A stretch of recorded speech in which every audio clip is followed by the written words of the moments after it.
प्रश्न दो क्रमागत धनात्मक पूर्णांक ज्ञात कीजिए जिनके वर्गों का योग 365 हो। इस प्रश्न में हमें दो क्रमागत धनात्मक पूर्णांक ज्ञात करने हैं जिनके वर्गों का योग 365 हो। इस प्रश्न को हल करने के लिए हम लिखेंगे हल। माना कि दो क्रमागत धनात्मक पूर्णांक x और x प्लस 1 है। यहाँ पर हमने दो क्रमागत धनात्मक पूर्णांक माने हैं, ठीक है। क्रमागत धनात्मक पूर्णांक को समझ लेते हैं, है ना। क्रमागत का मतलब क्या होता है, जैसे 6 है, 6 के बाद में क्या आता है 7, ठीक है। तो ये 1 के बाद 1 है ये, ठीक है। जैसे 12 है, इसके बाद में क्या आता है 13, ठीक है। तो ये जो 7 है ना, ये कैसा है 6 प्लस 1। ये जो 12 है ना, इससे अगर देखें तो 12 प्लस 1। अगर पहले वाला पूर्णांक 6 है तो दूसरा वाला 6 प्लस 1 होगा। पहले वाला अगर 12 है तो दूसरे वाला 12 प्लस 1, ठीक है। तो इसीलिए हमने जो दो क्रमागत पूर्णांक माने हैं उसमें पहला पूर्णांक अगर x है तो उसके जस्ट बाद वाला उसमें प्लस 1 करने पर मिलेगा। तो पहला पूर्णांक अगर x है तो दूसरा पूर्णांक x प्लस 1 होगा। इसीलिए हमने दो क्रमागत धनात्मक पूर्णांक x और x प्लस 1 माना है, ठीक है। अब हम क्या करेंगे, लिखेंगे प्रश्नानुसार और प्रश्न का स्टेटमेंट पढ़ेंगे और उसके अनुसार काम करेंगे, ठीक है।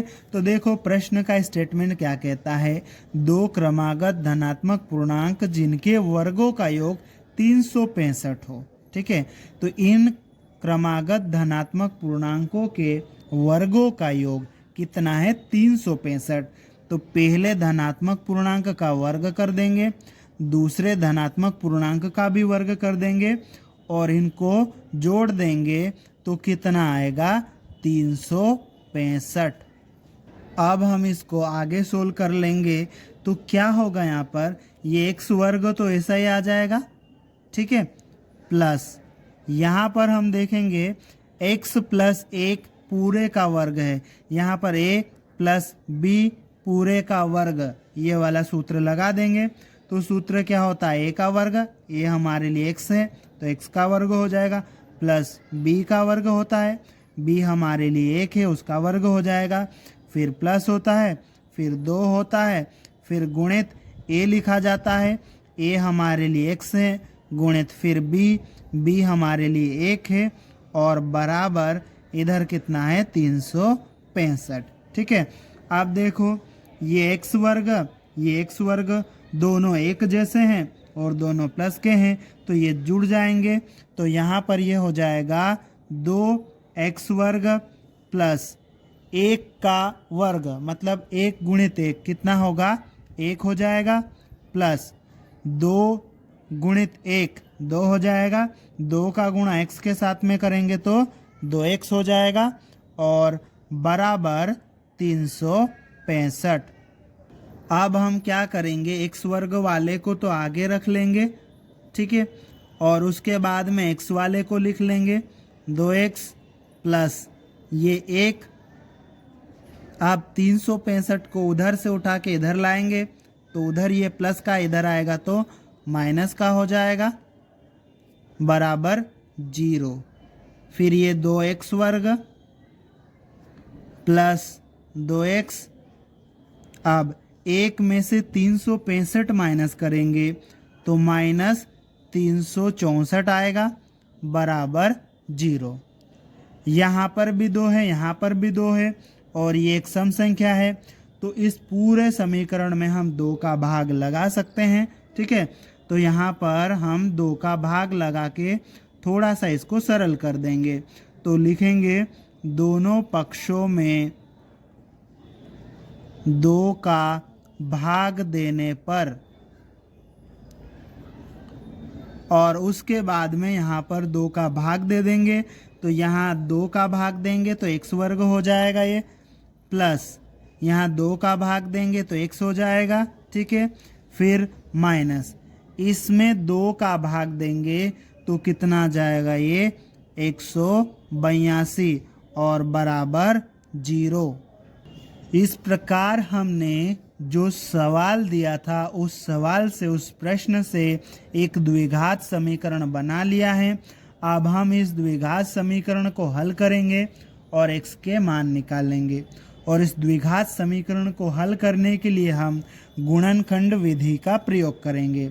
और जब हम गुणनखंड विधि से द्विघात समीकरण को हल करते हैं तो उस द्विघात समीकरण के दो खंड मीन्स दो टुकड़े करते हैं, और उस पूरे समीकरण के दो टुकड़े करने के लिए हमें बीच वाले पद को तोड़ना होता है, ठीक है, मध्य पद को बांटना होता है।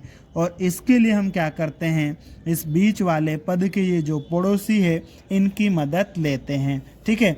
तो देखो यहाँ पर बीच वाले पद के पड़ोसी कौन कौन है। देखो ये एक्स वर्ग के साथ में गुणा में कितना लिखा हुआ है, कुछ नहीं दिख रहा, मतलब 1 लिखा हुआ है, ठीक है। और इधर अचर पद क्या है, 182, ठीक है। गुणा करेंगे कितना आ जाएगा, 182, ठीक है।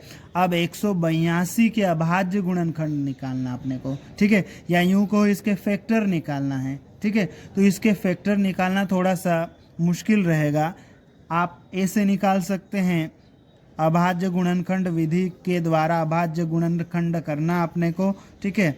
और यहाँ पर इसके फैक्टर मिल जाएंगे। या हमें ये याद रखना है कैसे कि 13 और 14 का गुणा करेंगे तो कितना आ जाएगा, 182 आता है, ठीक है। तो 13 और 14, और जोड़ने या घटाने पर कितना आना चाहिए, बीच वाला पद, यानी बीच वाले के पद x के साथ में गुणा में कितना है, 1, तो जोड़ने या घटाने पर 1 आना चाहिए, ठीक है। तो इनको घटाएंगे तो 1 भी आ जाएगा, ठीक है। तो ये दोनों संख्याएं हमें याद रख लेना है, ठीक है। तो यहाँ पर प्लस का 1 चाहिए हमें, ठीक है। तो 14 माइनस 13 कितना आ जाएगा, 1 आ जाएगा, ठीक है। अब देखो यहाँ x है तो x का पूरे में गुणा कर दो, तो ये हो जाएगा 14x माइनस 13x बराबर x।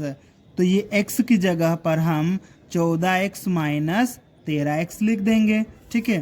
तो यहाँ देखो ये x वर्ग है, ठीक है, प्लस ये जो प्लस का x है इसकी जगह पर 14x माइनस 13x लिख देंगे, और ये माइनस 182 बराबर 0, ठीक है। अब हम क्या करेंगे, जोड़े बना लेंगे, 2 का ये जोड़ा बन जाएगा। अब इस जोड़े में से देखो क्या कॉमन आएगा, दोनों जगह क्या है, यहाँ x है यहाँ भी x है, तो x कॉमन आ जाएगा, ठीक है। तो ये x वर्ग लिखा हुआ है, मतलब x गुणित x, 2 बार x लिखा हुआ है, एक x बाहर चले गया तो एक x बच जाएगा, प्लस यहाँ से x चले जाएगा तो क्या बचेगा, 14 बचेगा, ठीक है। फिर ये दोनों जगह माइनस है तो माइनस कॉमन ले लेंगे दूसरे जोड़े में से, और यहाँ 13 है और ये 182 मतलब 13 गुणित 14, तो 13 और 14 दोनों यहाँ पर, ठीक है। तो 13 कॉमन आ जाएगा, ठीक है। तो ये x आ जाएगा, माइनस कॉमन ले रहे तो अंदर वालों का चिन्ह बदल जाएगा, प्लस का हो जाएगा, ठीक है। ये 182 के यहाँ 13 गुणित 14 है, 13 गया तो 14 बच जाएगा बराबर 0।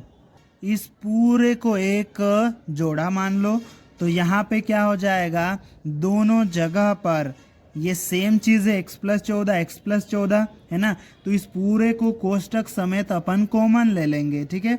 x प्लस 14 ये कॉमन आ जाएगा, तो यहाँ क्या बच जाएगा, सिर्फ x बच जाएगा। यहाँ से x प्लस 14 जाएगा तो माइनस 13 बच जाएगा बराबर 0, ठीक है।